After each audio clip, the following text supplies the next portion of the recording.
નમસ્કાર, આપ જોઈ રહ્યા છો ગુજરાત ફર્સ્ટ સમાચારોની સાથે હું છું જિજ્ઞાસા। મહત્વના સમાચારોથી શરૂઆત કરીશું। અમદાવાદમાં ભાજપ જોરશોરથી ચૂંટણી પ્રચારમાં વ્યસ્ત છે। મુખ્યમંત્રી અને ભાજપ પ્રદેશ અધ્યક્ષનો આજે બાપુનગરમાં રોડ શો યોજાવાનો છે। જાહેર પ્રચારના અંતિમ દિવસે એડી ચોટીનું જોર લગાવવામાં આવી રહ્યું છે। ભૂપેન્દ્રભાઈ પટેલ અને જગદીશ વિશ્વકર્મા રોડ શો કરવાના છે, પ્રચાર કરવાના છે। ભાજપ ઉમેદવારોના સમર્થનમાં ભારતીય જનતા પાર્ટી અમદાવાદમાં પ્રચંડ પ્રચાર કરી રહ્યું છે। બાપુનગર ઇન્ડિયા કોલોનીથી આ રોડ શોની શરૂઆત થવાની છે। ઠક્કર બાપાનગર, ખોડિયારનગરમાં પણ આ રોડ શો યોજાશે। સીએમએ કહ્યું કે ભાજપ પ્રત્યે લોકોનું સમર્થન વધી રહ્યું છે। ગત વખત કરતાં પણ વધુ જન સમર્થન આ વખતે મળશે।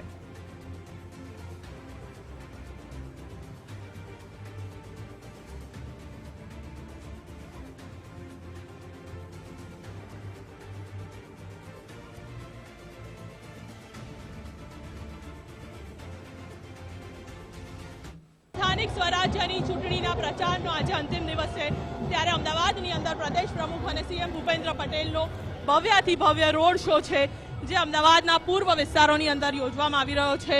સાથે જ રોડ શો અને તેની અંદર મળતા પ્રતિસાદને લઈને આપણે પહેલા સીએમ ભૂપેન્દ્ર પટેલ સાથે વાત કરીશું।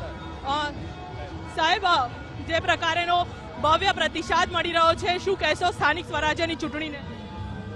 માન્ય વડાપ્રધાન શ્રી માન્ય અમિતભાઈ અને એના ઉપર અતૂટ ભરોસો અને જન સમર્થન લોકોનું દિન પ્રતિદિન વધતું ગયું છે।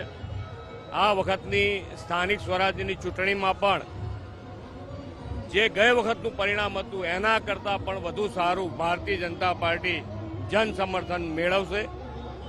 ચોક્કસથી જન સમર્થન વધુ મળવાની વાત થઈ છે। સાથે જ પ્રદેશ પ્રમુખ જગદીશભાઈ છે, તેમની સાથે વાત કરીશું। જગદીશભાઈ, પ્રચાર પ્રસારનો અંતિમ દિવસ કેવી રીતે જુઓ છો આપ? અત્યાર સુધી સમગ્ર ગુજરાતમાં જ્યારે પ્રચાર પ્રસારમાં નીકળ્યા, કેવું વાતાવરણ જોવા મળ્યું? સમગ્ર ગુજરાતની અંદર આ સ્થાનિક સ્વરાજની અંદર ભારતીય જનતા પાર્ટીનો કાર્યકર્તા એ બૂથ જીતવાના પ્રયાસ કરી રહ્યો છે। ગુજરાતની 6.5 કરોડ જનતાએ છેલ્લા 25 વર્ષથી એ ભારતીય જનતા પાર્ટીના વિકાસને વોટ આપ્યો છે।